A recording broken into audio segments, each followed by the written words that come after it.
Hello, adventurers! Before we get into this episode of Tales Unveiled, we have some exciting news to share. First off, we have a merchandise store with spooky apparel and Tales Unveiled themed goodies. You can find a link to our new store by heading to talesunveiled.com.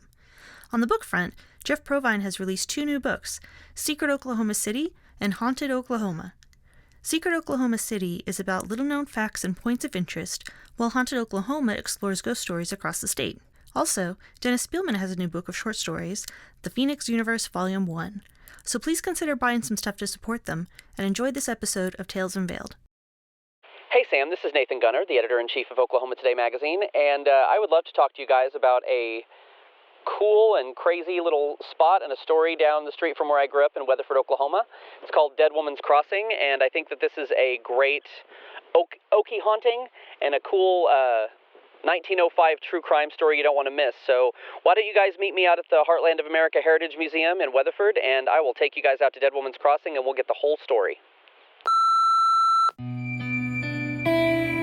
This is Sam Saxon, along with Professor Geoff, and you're listening to Tales Unveiled, where we travel across Oklahoma for ghost stories, as well as urban legends and local history.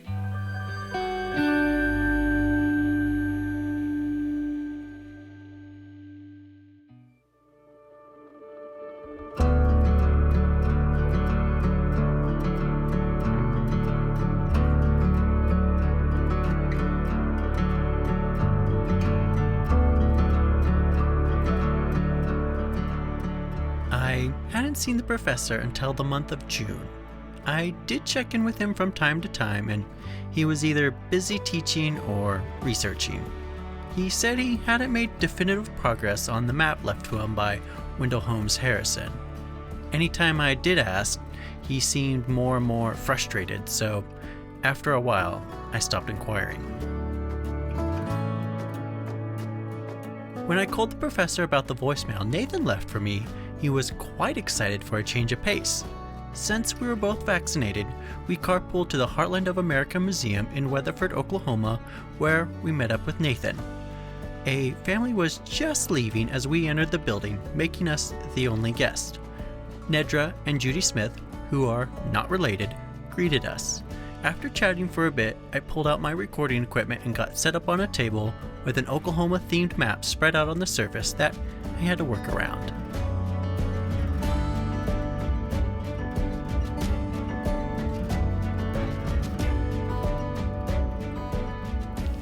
Thank you for joining us. We appreciate you taking the time to chat with us today. If you wouldn't mind, let's start with some introductions. If you could, just introduce yourselves and tell us about your role here at the museum. Okay, I'm Nedra Smith, and I'm the curator, they say. But everybody volunteers here 4 hours a week except me, and I'm pretty well here all the time, it seems like. But the museum does pay me to work here. And go ahead, yeah. And I'm Judy Smith, and we have different things. I'm kind of over the gift shop, and I order things and try to put it in, and we refix a lot of that. And and then I'm over all the clothing, clear down to, if you see it, clear down to the end. I put all that stuff in and then change that out. When you come in here, you'll see all that. But I just work a half a day on Wednesdays from 9 to 1.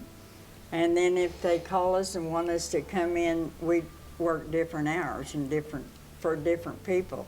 But that's the way we work. Well, let's talk about the museum here. For visitors, what can they experience when they come here? The old days, really. Like we have a bedroom back there, we have a kitchen, we have a laundry room and doctor's offices, and just how we used to live. I'll put it that way, you know. Some old time things. What are some of the more popular, or I guess picture photographic places that people like to take lots of pictures of when they come visit here? I think the cars, don't you? Yeah, we have one car they can get in. Yeah. And take pictures. They're really fascinated by those old cars back there. And then we have a buffalo over there that people can get on and take their picture. They like that. tell us about some of the attractions you have outside. We noticed like a little replica diner and some other neat stuff. Can you tell us about what's outside? The diner. Yeah, we have a diner that used to sit down on the west end of Main Street, and which is Route 66 going through Weatherford. And Elvis Presley would go from Memphis to Las Vegas to do his shows, and he'd go right down Main Street and stop there and eat. And we've got his signature on their guest book in there. I said, surely somebody in Weatherford got a picture of him eating in there. I wish we could find that. Yeah. But Maybe you'll get lucky. Maybe one of our listeners will do some digging for you. oh, there you go. That would be great. Kind of expanding our scope a little bit. Tell us a little bit about Weatherford, Oklahoma, what there is to do here. We are part of Route 66. Any history about the town you want to share that you have available, or even what it's like today? I don't know what to tell you. Our college. Yeah, our college and everything. We have Southwestern here, you know. And we still have a plant out here where the big 3M plant used to be. It's not as large as 3M was, and I don't remember the name of it, but they hire quite a few people out there. So. Do you got any like fun Route 66 tourist attractions besides you all, of course? Well, Stafford's Museum is right across the highway here. And we're getting that, what was that wall I was complaining about earlier? Oh, the Vietnam Wall. We're getting the Vietnam Wall here in Weatherford. It'll be down in that park, I guess, across from the City Hall, although I wanted it out here so bad, but I didn't get it. But I think that's our three main attractions. Well, our windmill tours, you know, we give those big windmill tours out of here. And there's one of the blades down there across from City Hall in that park that people can see how large they really are, you know. Yeah, those blades are a lot larger than you might think they are. Yeah. I saw that you have a room dedicated to ghost towns in Oklahoma. What do you have to show? Well, it's pictures of the little towns, of what's left of them, and the name of the town they're in case you want to go out and look at it. I have drove out to 3 or 4 of them, but there's nothing there anymore. Maybe an old feed store or something, and an old schoolhouse that's got hay stacked in it or something like that, you know. But Why does Oklahoma have so many ghost towns? I don't know, but they're getting worse. I mean, they're really, I drove out northwest the other day, and haven't been out that way in a while, and them towns are just absolutely shutting down. Yeah. March of Progress, I suppose you could call it. Yeah, one of them. I know one of the ghost towns that's out this way is Cloud Chief, Yes. which is a very interesting story about how the U.S. Supreme Court, do you know about this? Had to decide when they rebuilt Cordell, because you know Cordell is New Cordell technically. Yes. They wanted that to be the county seat. Cloud Chief was the county seat at the time, and the people of Cloud Chief wanted to keep being the county seat. The people of Cordell wanted the county seat, and the legal wrangling went all the way to the United States Supreme Court. Oh. Yeah. So that's that's one of my favorite ghost towns to drive out and see. Even though there's not a ton to see there, like you said, it's just there's a monument dedicated to that and tells that whole story, and it's really fascinating. So, yeah, that's a good one. That's all I have.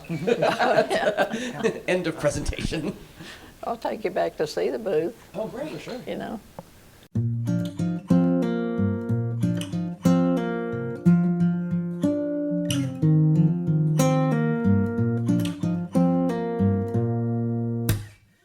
I switched Nedra and Judy to wireless microphones, and we proceeded on a brief tour of the museum.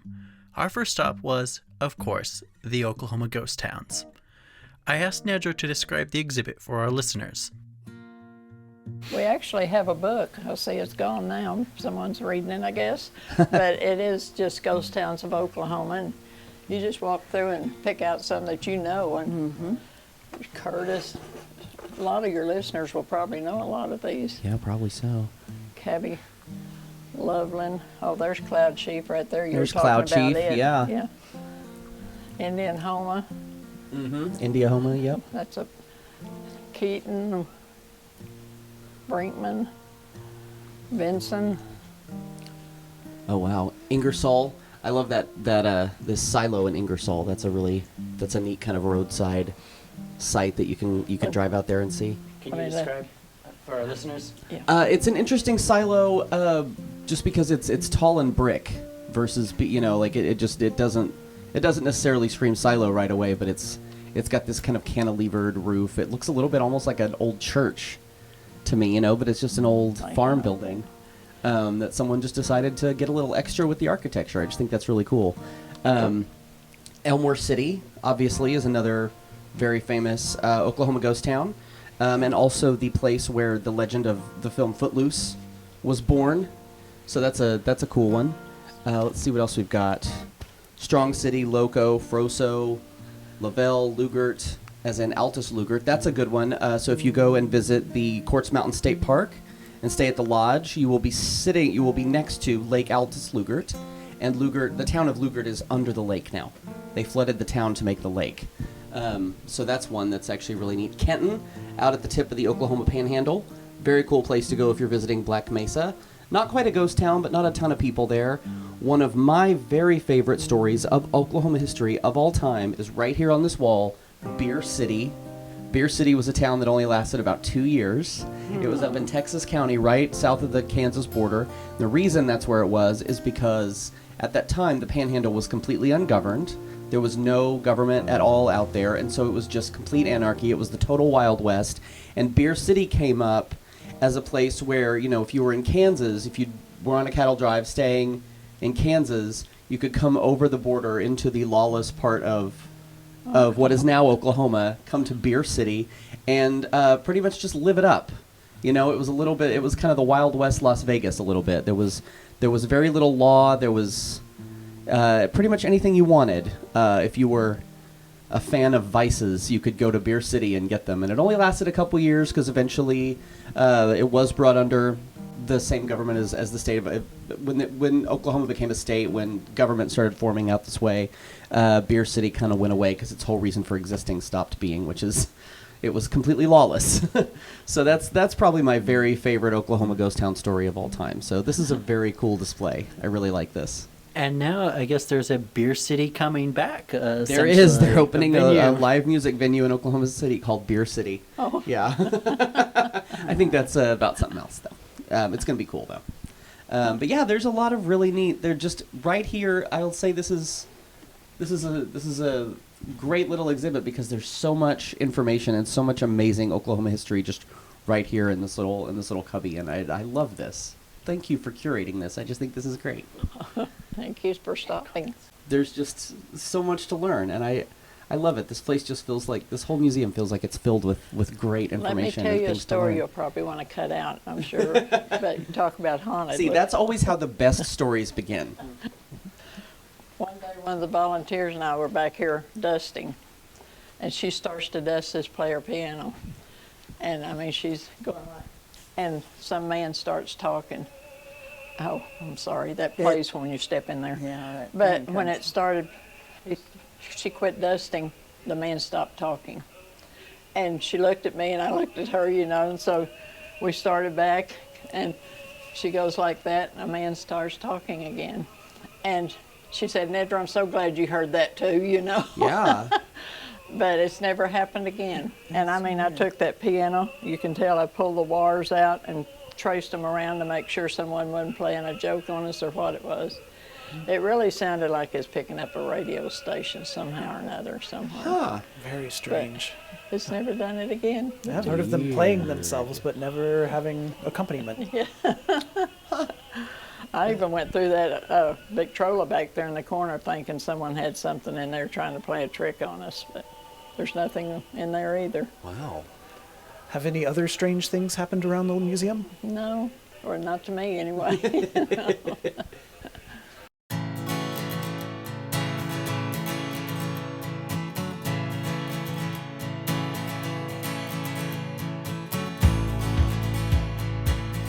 We continued our tour through the museum, seeing exhibits about the Centennial, the Dust Bowl, World War II, famous Oklahomans, and recreations of early life in Oklahoma. One of those recreational displays prompted this discussion about life back then.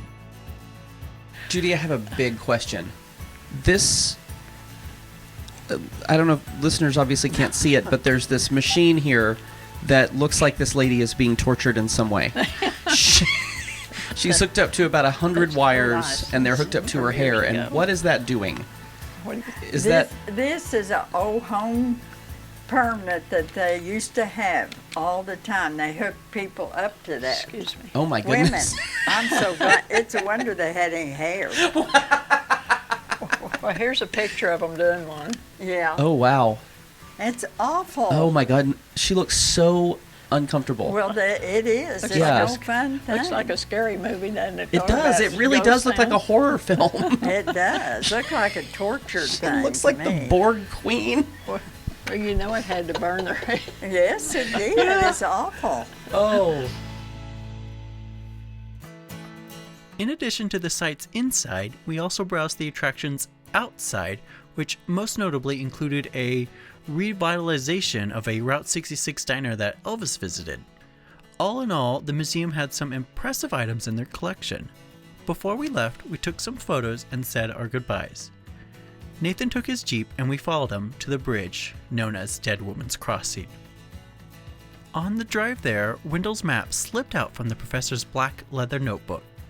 I asked the professor if it was indeed the map that Wendell gave him, which he confirmed, and he told me he wanted to bring it along to investigate some data points. He didn't go into specifics, so I left the subject alone. A few minutes later, we crossed a bridge and parked on a dirt road overlooking the bridge. We had arrived to Dead Woman's Crossing.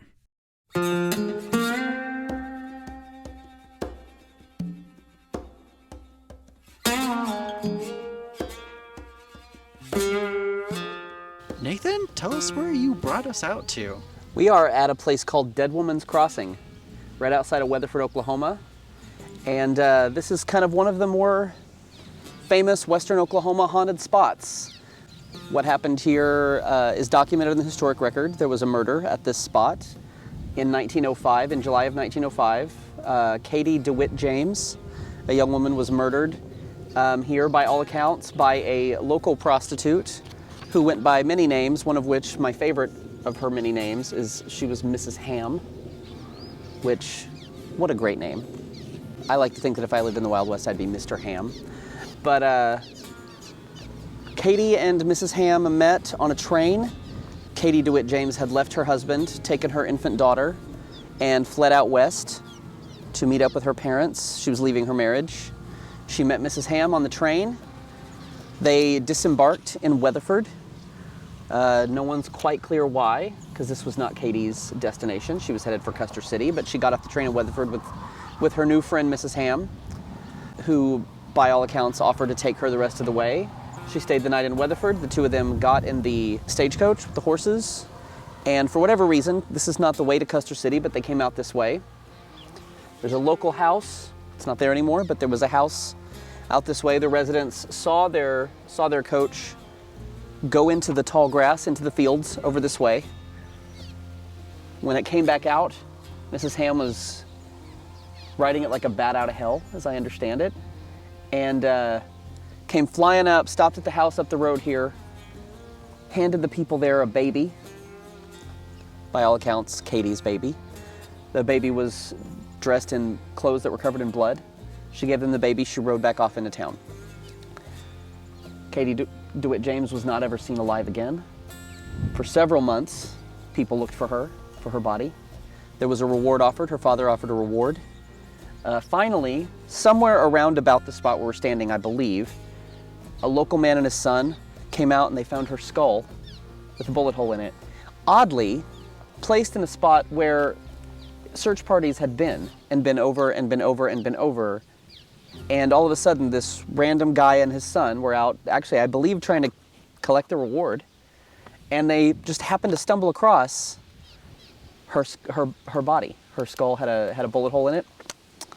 And what had happened in the meantime was that Mrs. Ham was pursued. She was caught up with in Shawnee. And when the police started questioning her, she took poison and died right there in the questioning.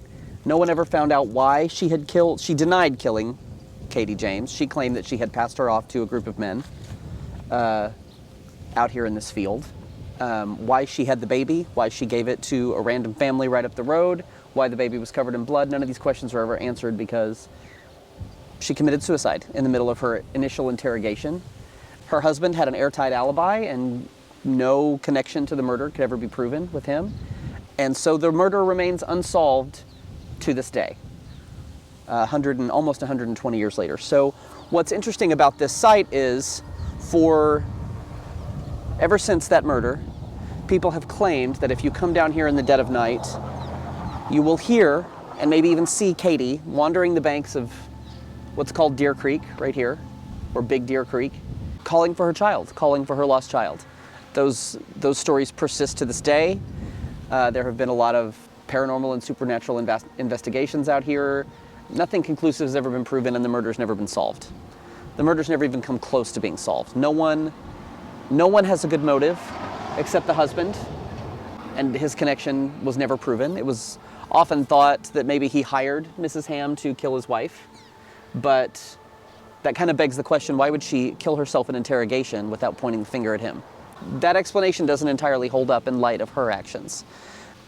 No one else really has a motive here. You know, there weren't a lot of people gunning for this young woman, you know? So we still don't know what happened. We still don't know what the story is.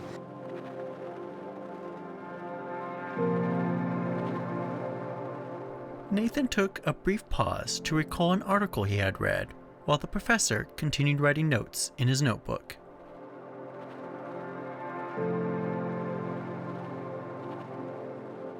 By all accounts, there is a really great article in an old issue of the Chronicles of Oklahoma, I want to say from 1982, 1983, by a local author who became interested in the story. This is a popular hangout for college students here in Weatherford. They come down late at night, they have a little to drink, and they wait for the ghost to show up with varying results. Was one of these college students you by any chance? It never was, no. I grew up around the corner, right over that hill over there. Actually, if you see these silos right over here, one has a top, one doesn't. Those sit on the street where I grew up. So I knew about this legend from very young. I don't remember ever not knowing about it from very early age. It's pretty well known here locally. I've never experienced anything here. I've been here late at night once or twice and never experienced anything. No one I know has ever experienced anything. The author of that Chronicles of Oklahoma piece claims to have had a lot of experiences with the ghost of Katie James. And there are those who've wondered since then if it seems that the report after that piece and after her claims of experiences, it seems that a lot of the activity and a lot of the reports died down. So there are people who wonder if, me among them, wonder if perhaps just the writing of that piece, the telling of that story, somehow laid this spirit to rest. I don't know, obviously. But you could still come out here. It's funny, one night I was out here, and at the stroke of midnight, sitting here and it's dark, and it's very quiet. All you could hear was the creek running. And right at the stroke of midnight, I'm telling you, right at the stroke of midnight, a truck comes up over the bridge, lights off, creeps up, and sits. And it's the weirdest thing I've ever... There was just something so unbelievably creepy about it. You know, even though it's a very mundane kind of thing, just a truck on a bridge, right? But something so unbelievably creepy. And they creep up and it's completely silent and they sit there for a minute. And it was 3 college students and they started hollering out the window, trying to scare us. They saw us down here and were trying to give us a scare, and they failed. But that's about the only weird thing I've ever had happen out here. It's a pretty, it's just a tall, overgrown, you can see it's just a muddy creek bank with tall grass. But anyone who wants to try, I would encourage them. I would love to hear a story of something happening out here just for my own curiosity. Mm-hmm. Professor, have you heard anything? I've heard many things. I've done quite a bit reading in the newspaper archives, which, as you were saying, it is a strange story that just keeps getting stranger a lot. A lot of the newspapers speculated at the time, it could be a robbery, and others countered, well, she only had $25 on her. Yep. Which, murder for a couple of $100s in today's money, not unheard of. Yeah.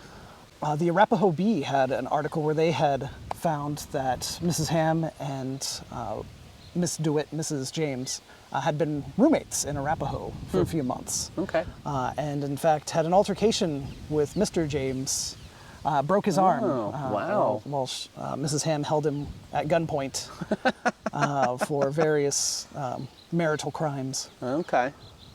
Wow. But no other newspaper seemed to substantiate that, and others it could have just been at Hitchcockian perchance meeting. But such a strange tale. Yeah. Yeah. It's a great early 20th century true crime tale because it's one of those crime stories where every avenue you go down to try to explain what happened, something stands in your way. You know, it could have just been a crime of the moment, you know, and Mrs. Ham realized what she'd done and couldn't live with herself, or didn't want to go to prison, or for whatever reason, you know, that's kind of the explanation that persists, but it still doesn't make a ton of sense because by all accounts they were friends. Yeah. Yeah. It's very strange. Very strange. So, but a lot of people claim to still see Yeah. Ms. DeWitt to this day. Yeah. They say that you can hear the baby crying, even though the baby survived and grew up. They say you can hear wagon wheels going over the bridge sometimes. The gunshot. The gunshot. You can hear her calling out. That's all things that people have reported down here. But who knows? Yeah. I've heard also of appearances in a blue light, walking, blood-soaked dress, sometimes carrying her head with her. Others headless, others total body. And it's interesting too, you know, even if you posit that Mrs. Ham robbed her, killed her, crime of passion, crime of opportunity, so many people, there was a huge reward. Yeah, $300 from, no, I'm sorry, $500 from her father. Yep. And then the governor added another $300 if they Yep. could find a murderer and convict. Yep. So, $800, I don't know how much that would be in today's money, but a lot, I mean, $800 is a lot for me now. So there were just scores of people who came out here. And yet when she was finally found, it was just in a very nondescript, it wasn't hidden, no one was looking very hard. They just came across her skull, her body. And it sort of almost seemed at the time, that wherever she had been moved. Because she would have had to have been, because the place she was found was a place that people had looked. Many, many, many people had looked. And it's not like they would have missed her. So, Were the head and body found together, or how was it found exactly? I don't know for sure. The story that I have always read is that her skull was found, and very little, if any, mention is made of the rest of her body. I don't know what you've discovered. from what I've read of the newspapers, they do talk about the skull and then the body nearby. Okay. Hung up in trees is what a lot of them like to say. Wow, okay. So, which you could argue an animal may have dragged it out toward the creek for a snack, but Could be. hanging it in a tree is a rather odd thing for a creature to do. They should just finish it off there. Unless it was a mountain lion or something. Every detail about this story begs a lot of really weird questions that don't have answers. And it's been so long now, I don't think there's any way anyone will ever discover what exactly happened here.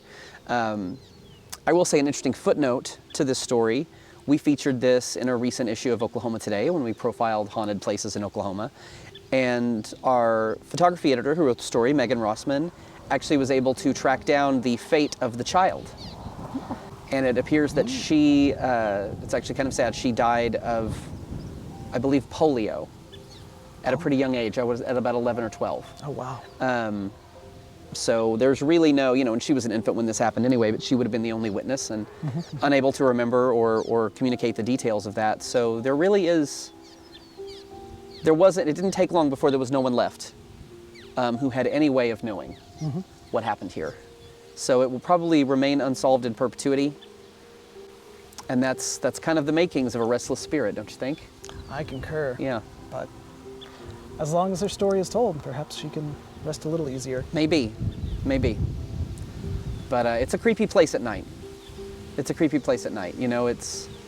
obviously, like, we're standing here and everything's green and rolling hills and it's just that great Oklahoma prairie beauty that we all love. But At night, it's a different kind of place. You know, the bridge kind of looms and the darkness kind of encroaches, and there's not a lot of local city light. I can see why people would feel it was haunted. You know, it feels haunted, you know. This bridge, I was telling you guys earlier, this bridge washed out in the 80s. So the bridge that we're looking at is probably the third or fourth bridge to be here since then. So it's not the same bridge. I'm sure the course of the creek has changed over 120 years. Everything about this site is probably different than it used to be too. So finding what happened where, I think we'll probably always wonder what happened to Katie DeWitt James.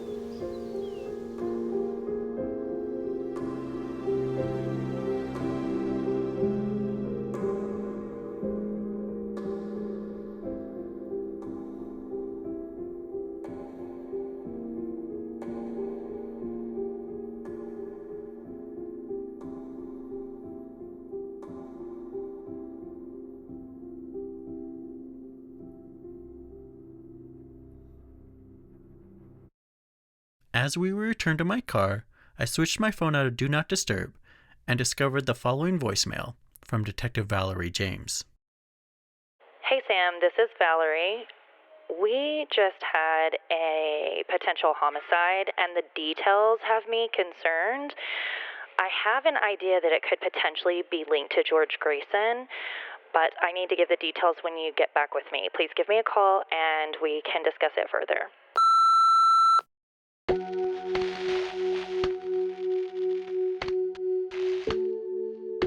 As a quick refresher, Valerie was the detective who reached out to us about Wendell's death, as the professor was the last one to see him alive. I texted her back and we agreed to meet at Iote Coffee in Oklahoma City. Hey there, Valerie. How's it going? Busy as always. How about you guys? Yeah, no, I've been running around. We just got back from Weatherford, did a piece on Dead Woman's Crossing, learned some good stories out there. Indeed. Interesting. I can't wait to listen to it on the podcast. Also, I'm still trying to figure out if you guys are the better investigators or if I am. Well, I think together is always better. Exactly. More eyes, ears in the world. Yeah, exactly. And you know what I'm talking about. Yeah, teamwork, basically. Teamworks make the dream work.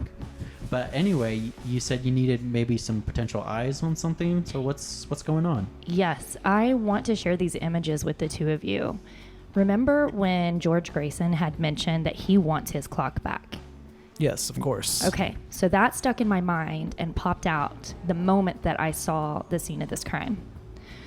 So we're marking that as a potential homicide just because of the actual scene itself and the very specifics related to the murder.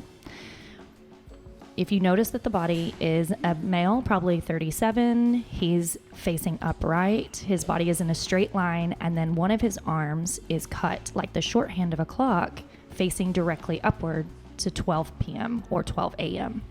Then his other arm is extended in full length to what would be 11:55, 5 minutes leading up to that time frame. That kind of makes me think of that whole, that 5 minutes till midnight doomsday clock that they use, for, global apocalypse, or nuclear war and all that stuff. Perhaps it's just how he fell or was pushed. I don't know. It looks very specifically staged. And then if you notice this message right here, it looks like it's written in the victim's blood. And it reads TikTok Geoff, Geoff. Indeed. Now, it's the same spelling as yours, but there's, Geoff's not like a super uncommon name or anything. No, certainly. I know. It just seems weird. Something in my gut tells me that it could potentially be tied to George, but I know it's a long shot. It's just I can't get it out of my head. So I wanted to get you guys, I wanted your eyes on it, and then if you could just kind of, if anything pops up or comes to mind that you think might be related to this specific. If I may ask, where was this found at? At Lake Hefner on the south side. You know where they do sailing lessons?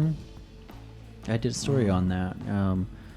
No, that location's not familiar to me. No significance to you? Not really.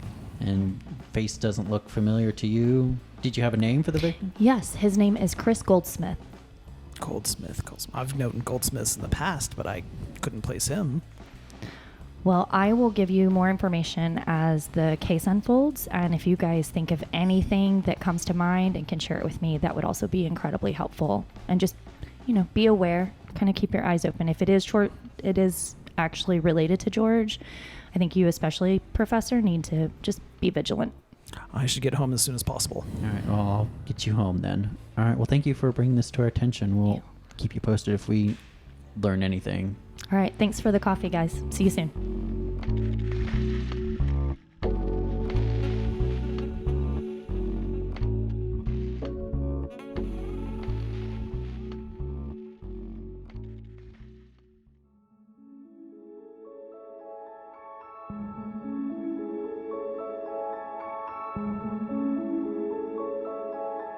Tales Unveiled is a production of the Show Starts Now Studios and is produced by Dennis Spielman. The voice of Sam Saxton is Dennis Spielman, with Jeff Provine as Professor Jeff DeRoot and Christy Boone as Detective Valerie James. We would like to thank all of our guests for sharing their stories with us, and note that the opinions and stories told are that of the individuals and do not reflect of their employer, affiliates, and spirits mentioned. If you love Tales Unveiled and would like to help support us, we have some spooky merchandise for sale on our website. You may also join us on Patreon for exclusive rewards. Visit talesunveiled.com to uncover more. Before we go, I would like to leave you with this quote from Stephen King. "We make up horrors to help us cope with the real ones."